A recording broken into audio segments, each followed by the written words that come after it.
Okay, good afternoon, friends. Good afternoon to one and all. Today, we are going to have our second week, fourth lecture. Today, we are going to see the topics regarding the drives which we're using for our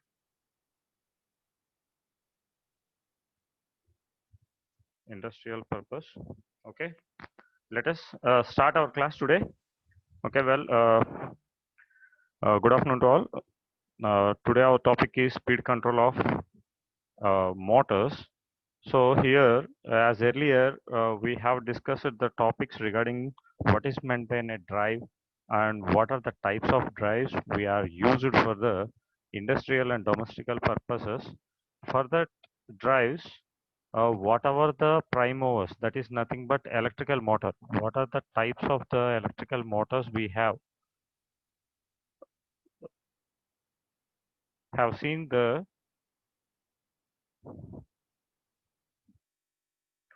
in the earlier classes. So now we will check and in the last class, we have seen the characteristics of DC motors and the AC motors. In the DC motors, we have studied regarding the starting characteristics and running characteristics of DC shunt, series, and compound motors. And we also studied the overall performances of the three various motors that depends upon the type of the connections, nothing but shunt, series, and compound.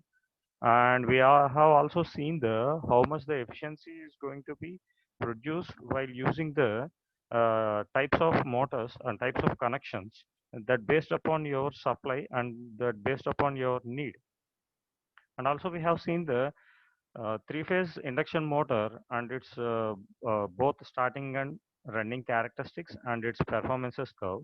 Now from that we are going to continue that we will see how the speed is going to be controlled by using the various methods in the industrial purposes.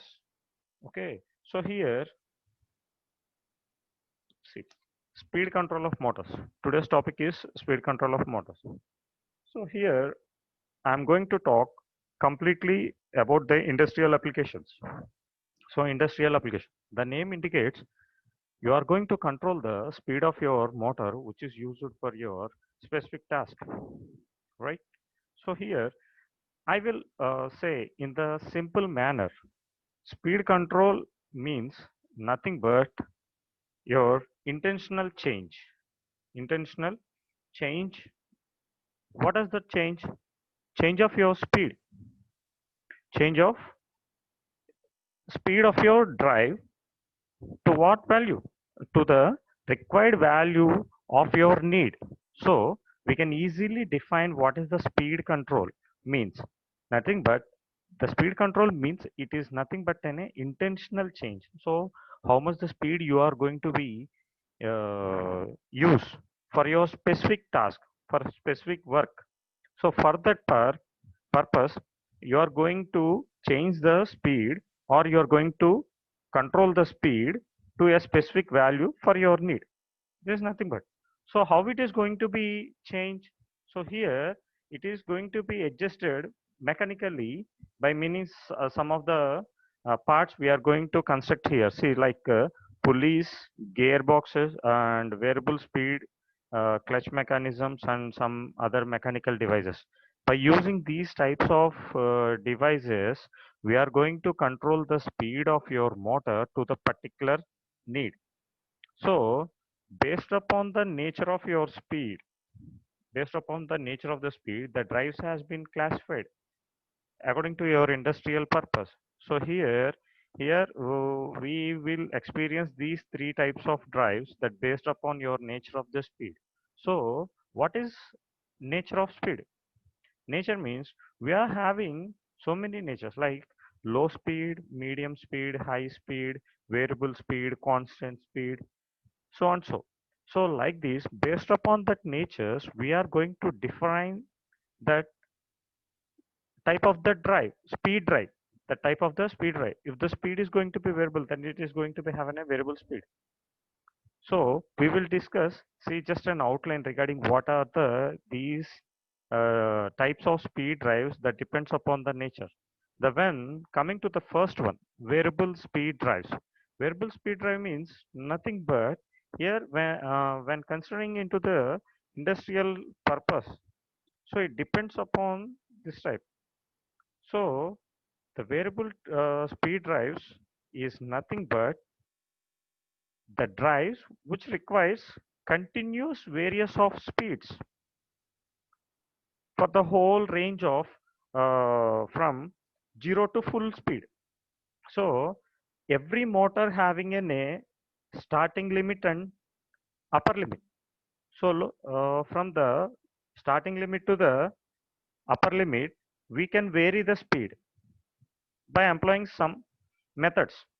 So like that, wherever in the wherever in the industrial purposes, wherever these drives requires continuous variation. So if the depends upon the voltage, if the voltage fluctuations in our households, what will happen to the electrical equipments like lights and fans, TVs? Nothing but the when the voltage fluctuations happens, if we consider the bulb in our household, it is going to be fluctuate like a dim or like a constant, or it is going to be on a high illumination. So there will be in a certain point where this illumination takes place. Beyond that limit, what will happen? It can't withhold that voltage variation. So then what will happen? The whatever the construction of your bulb, the filament is going to be burned out. So like that, every drive or every machine is having a maximum limit. So beyond that limit, no machine is going to perform any type of characteristics.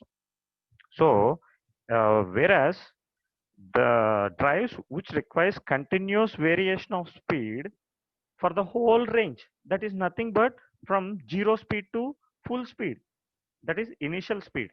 When the initial position of any machine is zero, when we start the machine or any product, it is starting from zero. So it is go on increasing the speed. It will starts from zero and we can vary up to the full load. That is nothing but capacity of the motor. When the motor reaches the its rated capacity or full load capacity, full speed capacity, then it cannot be goes the beyond that. If we continue that full speed for a longer time, then the windings are going to be burned out due to the additional amount of heat is going to be produced. So in the industrial purpose, where the continuous variation of speed requires, there itself we are going to use these types. That speed drives are known as variable speed drives. Variable speed drives. Next, the second one, multi-speed drives. Here, the multi-speed drives means, here I am going to say one best example in every day we are going to experience. Like means, just crossing a bridge from initial point to the final point is like a parabolic shape. So see, if we consider one over bridge, so first of all, initially at the point of starting, the speed of the motor is zero. So now you have to climb or you have to reach the maximum point of your bridge. Then what will happen? Your speed of your motor is to be at the high speed. Why? Because it is in the slant position at the initial stage. If you have the low speed, you require more amount of power to reach the maximum point of your bridge. So there also you need more amount of power, more amount of torque and more amount of speed to acquire your maximum point. So there, if you lower the speed at the while reaching the midpoint from the initial point of the bridge, then what will happen? It slowly it will drag due to the gravitational force or the low speed. It is going to be slow down. Or sorry, it will be movement of the vehicle is in the downward direction. So there we require the multi-speed operation. So when you reaches the maximum point, then getting down to the final point, what will happen? The speed is the double to the normal speed. So there we require to control the speed of your motor. So the in the best way we can understand what is the multi-speed drive means by this example. For the slant position to the upward direction, we need the very very torque and high speed. After reaching to the maximum point and to get the final point, we need some speed which was lower than the normal speed. So why? Because if we have the higher speed by getting to the final point, we can't control our vehicle. So that's why there we need the control of our speed. So like this, in this is the just normal example to understand what is meant by a multi-speed drive. So when coming to the industrial purpose, so when they require two or more fixed speeds at the industrial side, when they require two or more speeds, so then we are going to have the multi-speed drives. So the drives which are used for two or more fixed speeds, those drives are called as multi-speed drives. So next coming to the creeping speed drives. Now what is the creeping speed drives? It is nothing but that speed of your motor is setting up for some particular work. So that is nothing but the motor is going to be run with some particular RPM, some only the fixed RPM, some is nothing but some few RPM. So we can fix the speed up to 1200 RPM or 1000 RPM for or 1500 RPM. So which is called as an asynchronous speed. So those the fixed speed, so particular some the speed are known as creep speed. So the drives which are having at the industrial side to work with the creep speed is nothing but a creeping speed drives. So that is nothing but the speed of the motor is only a few RPM. It is going to have a fixed or few the rotation per minute. So these three are the some of the drives which are going to be defined that depends upon the nature of your speed. That is nothing but variable or multi-speed or creeping speed. So all these things. So basically at the industrial side, the most of the drives, whatever the drive you use it for your particular need, that may be in a variable speed or multi-speed or creeping speed, the most of the drives, the control speed of these drives will varies a 25% plus or minus. That may be NA. If you consider for an example, the synchronous speed, nothing but 1500 RPM. So if you have the speed as a rated speed, by using these types of drives, we can have the control of speed within the limit of plus or minus 25%. In some points or some books, they have written up to 20%. Some books it has been have an average of 25%. So nothing to be bothered. So these types is going to be have the most of the industry in the practical section. Most of the practical in the industrial side, by while using these drives, the most of the speed control is going to be taken up to plus or minus 25% of your speed. So while considering these types of drives, we are going to have the some of the important terms like constant torque drive and constant power drive. So what is meant by a constant torque drive and constant power drive? It is nothing but if you consider in a drive, what is meant by in a drive? The earlier classes we have studied what is in a drive. That is nothing but the combination of a prime mover, a transmission equipment, and then a mechanical load. So these three combine is nothing but these three combination into in a single entity is nothing but your drive. So this system which has connected to your an electrical equipment, that is nothing but an electrical motor. is nothing but an electrical drive. So these drives are varying to the nature of speeds are going to be vary as the types of speed drives. So what are the important terms you have to consider is constant torque drive and constant power drive. So the drive, these two, whatever the constant torque and constant power, what constant and constant is nothing but we are having in a particular value. So here torque or the power, I have earlier said, it always depends upon the shaft of your motor or a drive. So now we will define or now we will study what is in a constant torque drive. It is nothing but the drive in which the shaft of your motor, whatever the torque which was produced at the shaft of your motor is constant, remains constant up to where to a speed range. So I have said every drive have a range of speed initial to the final value. So in between that range, the torque which was produced at the shaft of your motor is going to be constant. Then the drive is said to be in a constant torque drive. So how it is going to be considered means if the torque is constant, then what will happen? The speed is also constant.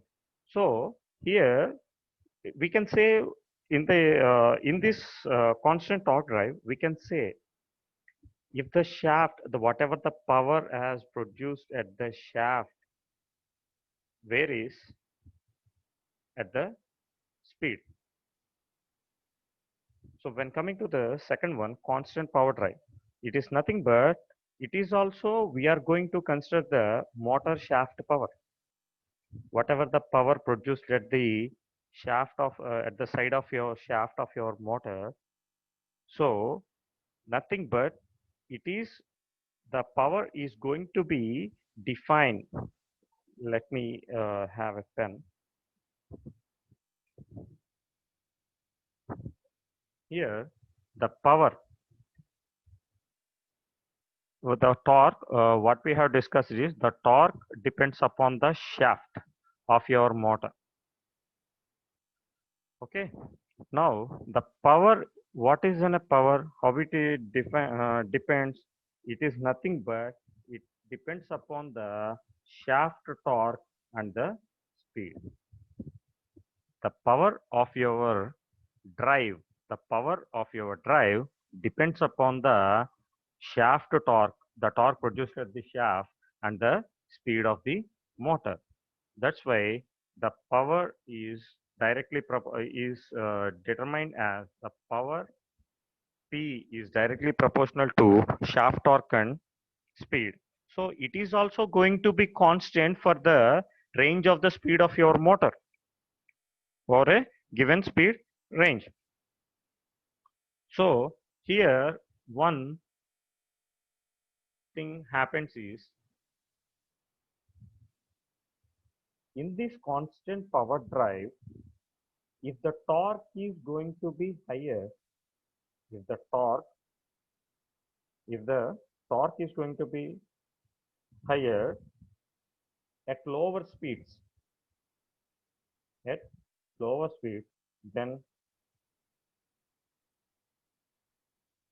sorry, uh, let me cut this one.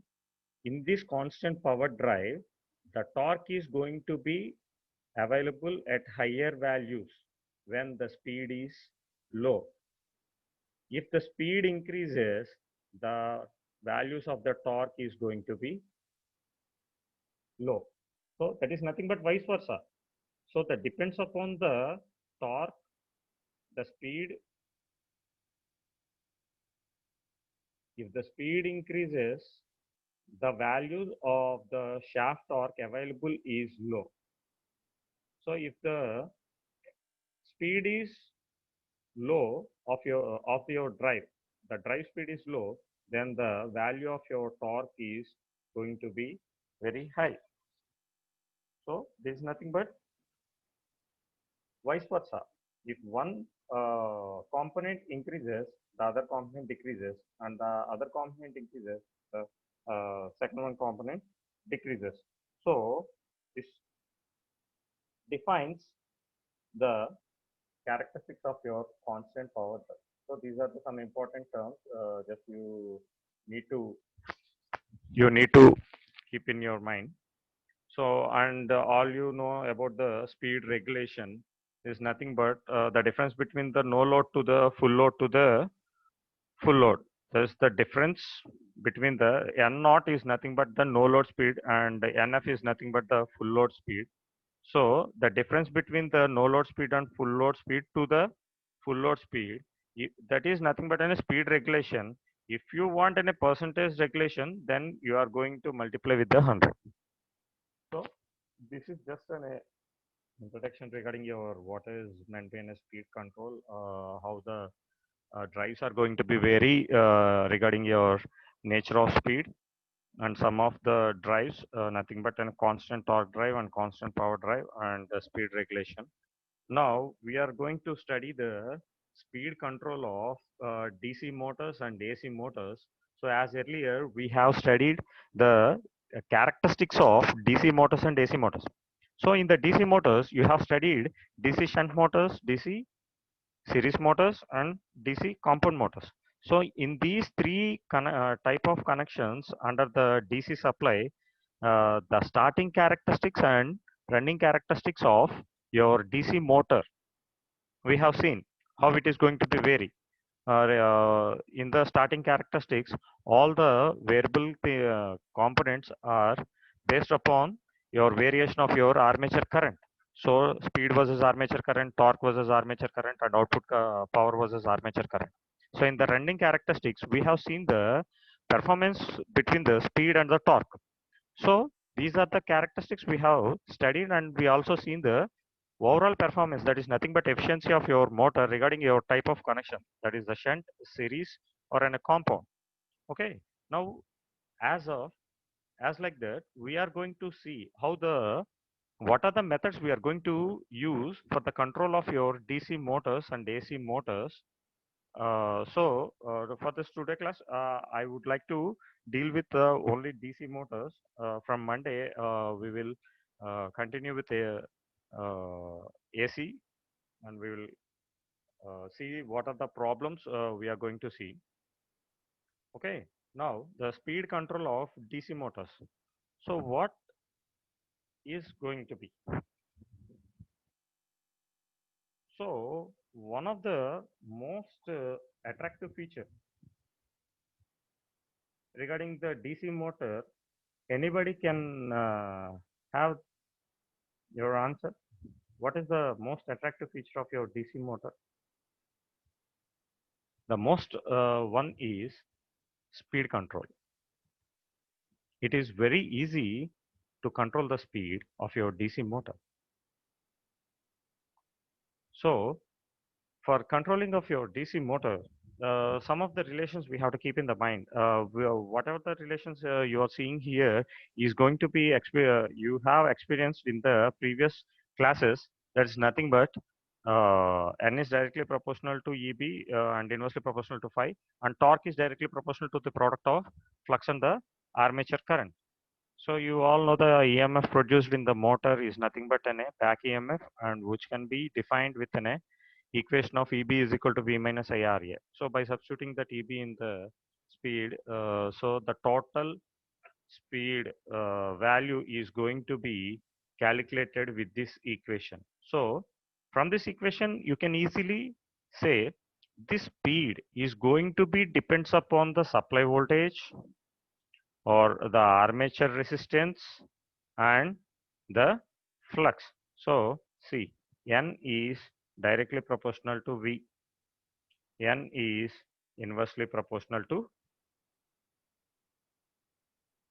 phi. So from these two relations, we can easily say if the flux increases, the speed is going to be decreased, and if the flux decreases, the speed is going to be increased. So the speed of the motor is always depending upon the flux. So the speed of the motor is always depending upon the flux. So supply voltage. So that is the thing I have written here. The speed of the DC motor can be regulated. That is nothing but here, see, I have written the equation. N directly proportional to V and N inversely proportional to 1 by 5. The speed of the DC motor can be regulated by changing, that is nothing but by varying these components, that is voltage, flux, or the armature resistance. See, phi, R, and V. By changing these components, we are going to control or we are going to regulate your speed of your DC motors. So this regulation of your speed of your DC motor can be controlled by following methods. These are the general methods where you are using to control your speed of your DC motor. That is field or flux control method. By controlling the field current or the flux, uh, we are going to control the speed. Rheostatic control method, voltage control method, and thyristor control method. Thyristor control method means you are going to use the thyristors in your circuit, which was connected to your motor, and by applying the firing angles to the thyristors, you are going to control the on-off uh, on-off positions of your signal. We are going to control the speed of your motor. So this method, the fourth method, you are going to experience when there is an application of your power electronics at the industrial side. But according to your syllabus, now we are going to deal with these three methods, how your speed of your DC motor is going to be controlled by using these methods. That is nothing but field or flux control, rheostatic, and voltage control method. This thyristor control method, as per the syllabus, we are not going to deal right away. Uh, so we are seeing how these methods are going to be used to control your DC motors. Here also you are going to study under the DC motors, DC shunt and series. These two motors you are going to see, and when coming to the AC motors, you are going to study with the induction motor. So see, the methods which you are going to be used for the control of your DC motor are classified these two. Whatever the methods experience under the variation of your field or an armature, these comes under your these two categories, that is armature control methods and field control methods. So this is the basic variation of your torque and the power according to your speed, how the torque is going to be varied when the speed is going to be increased from 0 to full speed, and how the power is going to be increased or decrease. That is the variation of your power of your drive, while the variation when there is a variation in speed. So at the base speed, see here in the first one, that is the characteristics regarding the torque and the speed. If you consider the point of the base speed, at the base speed, you are going to get the maximum torque, which is constant, which is constant. So after reaching the base speed, we can consider it is a base speed as a rated speed. After reaching the rated speed, if you consider, if you increase the base speed towards the maximum speed, that maximum speed of your motor, what will happens? The torque is going to be decreased, but the power is going to be constant. The power is going to be constant. This is going to be happened by controlling the field, by having the control in the field circuit. Here, the part which is from 0 to base speed is going to be controlled by controlling the armature voltage.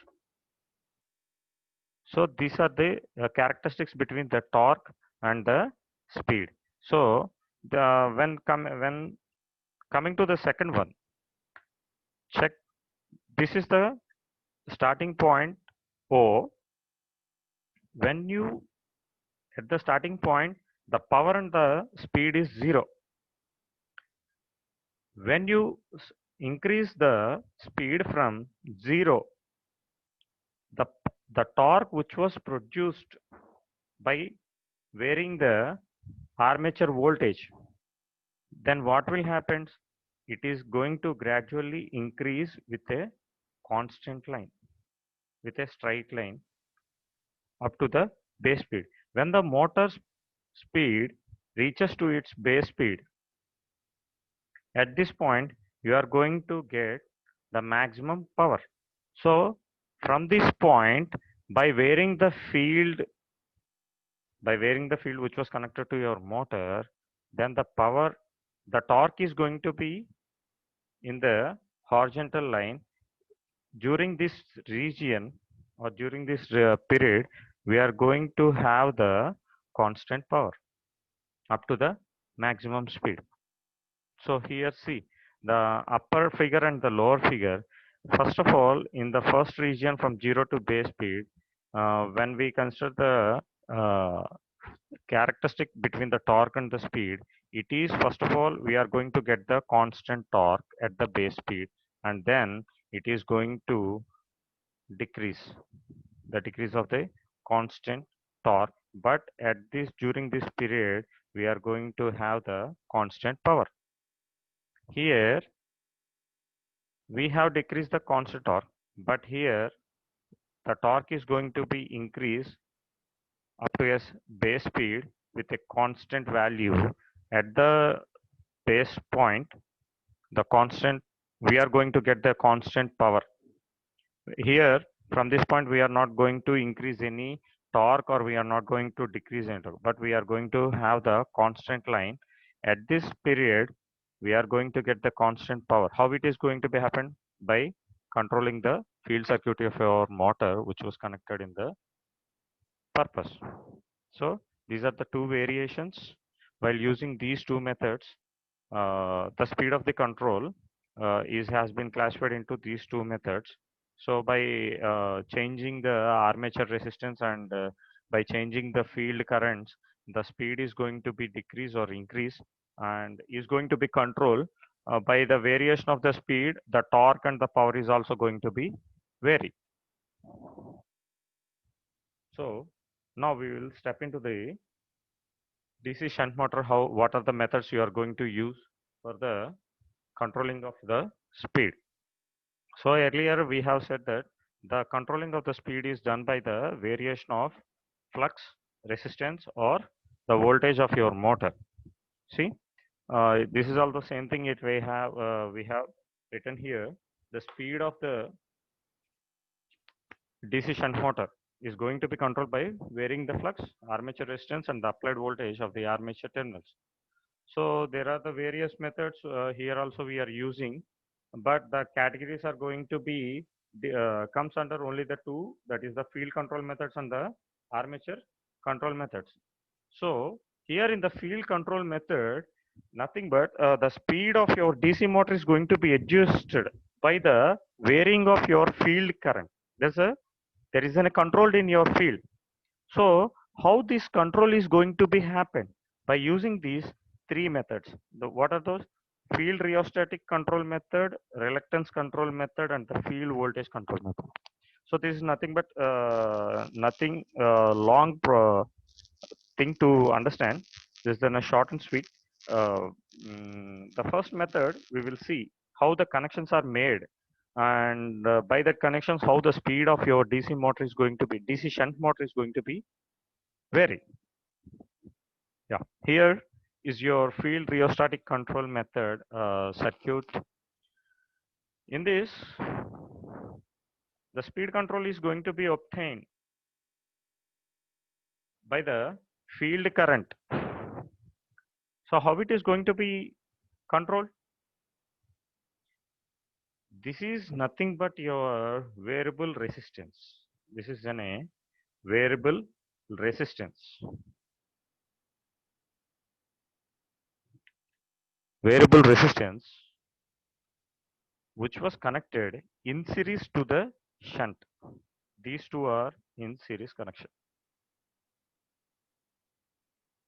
The shunt field line. This is your shunt field. This is your variable rheostat, variable resistance. These two are the armature terminals, which can be marked as A and AA. because we are here you are seeing the plus and minus. Why? Because we are using here in a DC supply. So the motor which was connected to in a DC voltage, that is that's why it has marked as a plus and minus. Okay, the current which was supplied to the motor, which is nothing but a load current, and the current which was flowing at the shunt field is nothing but ISH. So all you know, the equation IL can be derived by both these, the sum of armature current and shunt current. Okay. Now we will see how what is going to be happen and how this is the speed of this motor is going to be controlled. The external resistance, whatever the external resistance, that is Re, connected in series with the shunt field, is nothing but this can be called as shunt field regulator. So by varying this shunt field current, how it is, if you vary this variac,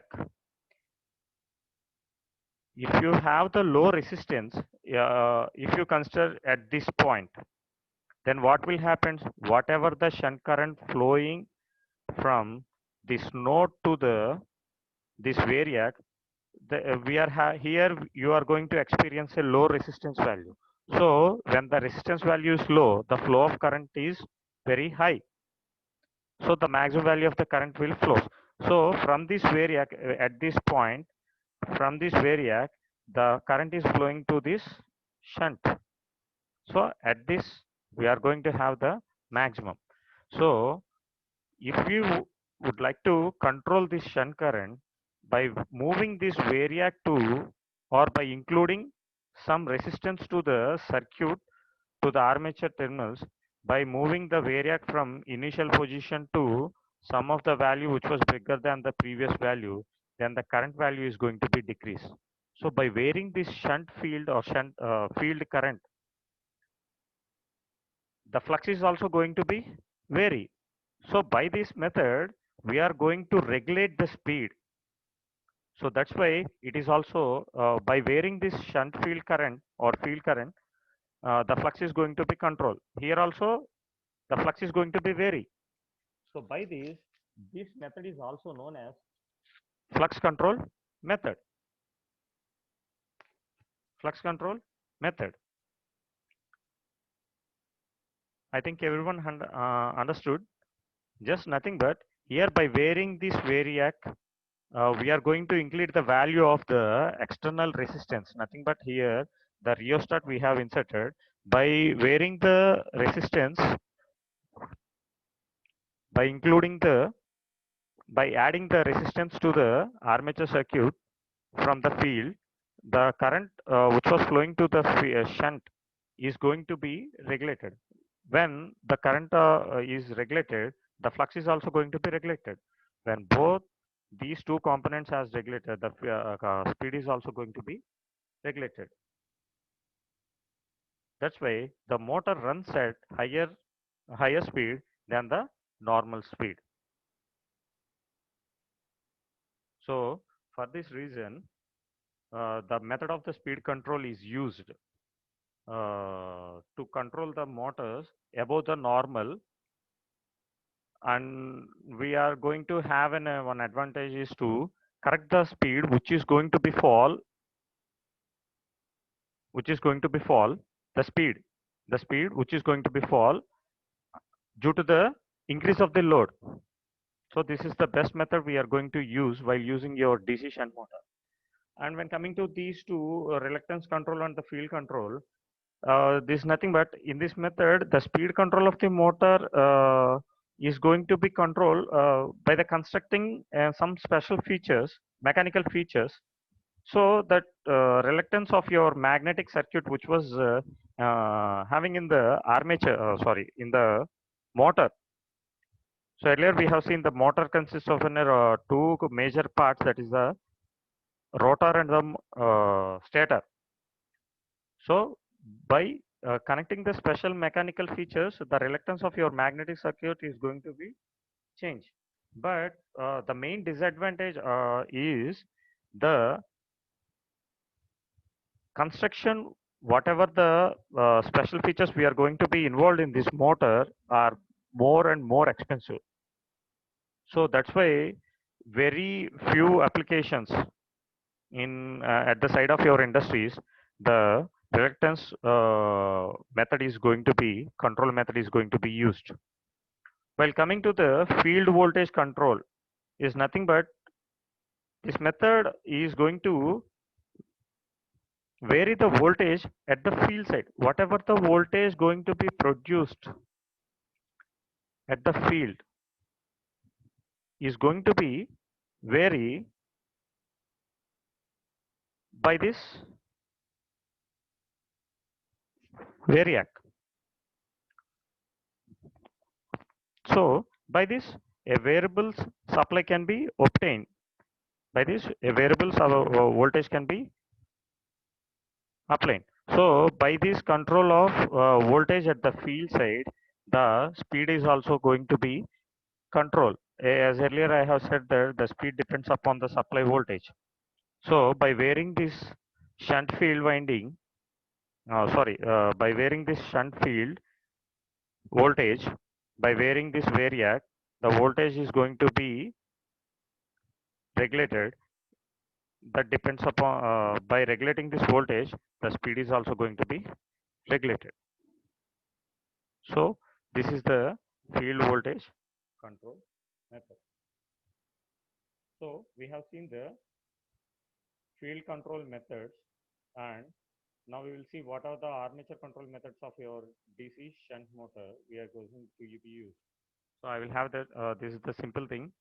Here also you are going to use the two methods, that is armature rheostatic control method and armature divider method, and it is also known as the potential divider method. So potential divider method means the name indicates potential. That is nothing but voltage. We are going to divide the voltage of your armature. By using that method, we are going to regulate the speed. And by above the method, by using then a rheostatic, same as here in the field rheostatic control method, the resistance, whatever the rheostat, that is called as field rheostat, as connected in series to the shunt winding. But here, see, if you check the difference between the this circuit and this circuit, the resistance, whatever the variable resistance which was connected series to the armature terminals. Please check this difference between the previous circuit in the which was used in the field rheostatic and armature rheostatic.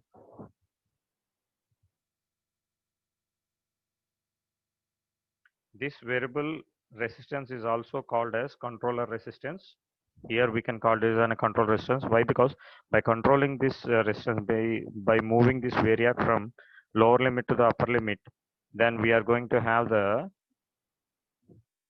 variation in armature current. Due to the variation in armature current, we can control the speed of your, that is nothing but regulation of your speed is going to be done in this motor. So that's why here the speed is directly proportional to V. So because in the parallel, whatever the voltage supply voltage has given to the circuit or the motor is going to be produced across the armature of your motor. So that's why whatever the voltage is going to be produced is going to be equal. That's why the speed is depends upon the supply voltage. So voltage across the armature can be controlled by changing the resistance connected in series with the motor. So what will happen as the controller resistance is increased, then what will happen? The potential difference or the voltage across the armature is going to be decreased if the resistance, that is nothing but controller resistance. If the resistance has increased, then what will happen? The voltage which was produced across the terminals of your motor or armature is going to be decreased. Then what will happen? Thereby, we are going to decrease the speed of your motor.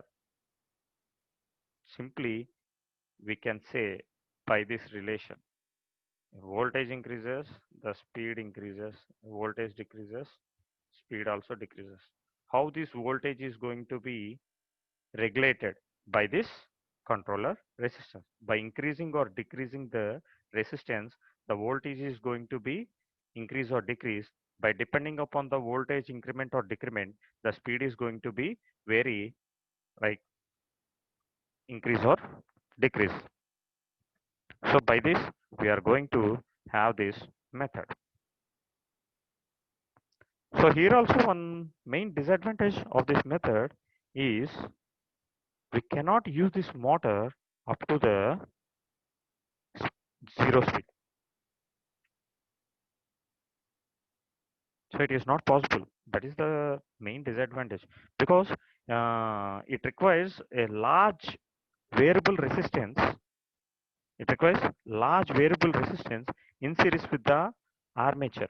But while in the study, we can have it in large. But when coming to the practical, it is very complicated to have a large variable resistance which was connected in series to the armature terminals is very, it is, sorry, not very, it is impossible. So when coming to the practical section, the placing of a high value of the variable resistance in series to the armature is not possible. So this is the method which is having a main disadvantage. And the final one is armature diverter method or potential diverter method. So this is your connection.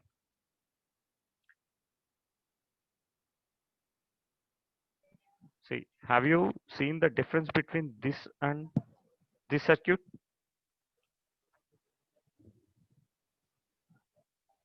So the same mechanism you are going to use here, but here you are having the resistance which was fixed. This is nothing but a potential divider. It is named as potential divider as has been connected parallel to the shunt field, and we are going to vary the armature terminals. Whatever the voltage or the current passing to the armature is going to be vary these two through this potential divider. So by varying this rheostat, whatever the voltage going to be across the armature is going to be vary. So by this mechanism, we are going to have some characteristics. This is the last. Please check these characteristics how it is. When the variable here, just 2 points you have to be noted in this characteristic. If the rheostat, this variable rheostat is at minimum position, yet minimum position, that means here minimum position, because the current flowing from node to this point, at this position you are having the minimum resistance. I am saying by the direction of your current. If you consider these points what you have given in the circuit at the minimum point and the maximum point, if you connect this one to the minimum point, okay, let me clarify this.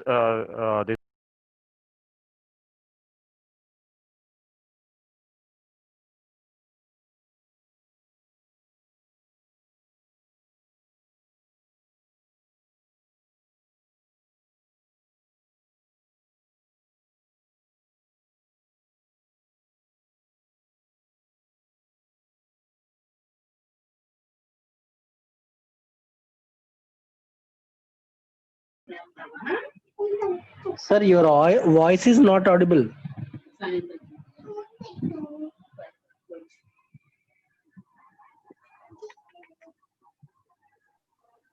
Sir, voice in the chat, sir. Yes, we'll resolve that problem. Be patient. Yes, sir. Yes, sir. Now it is audible, sir. Yes, sir. It's already it crossed more than 50 minutes. Yes, sir. As a last slide, sir. Let me conclude just 2 points Okay. regarding this. Yeah.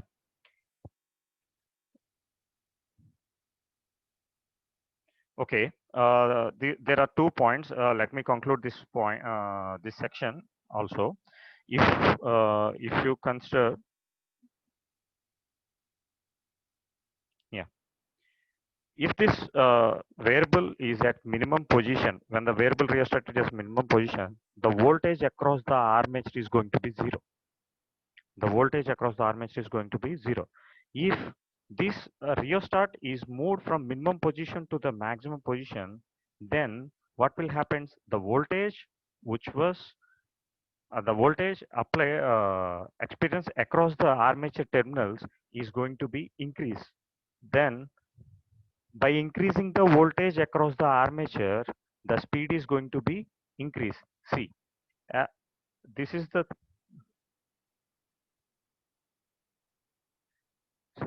if this point is at minimum position, then the voltage across the armature terminal is going to be zero.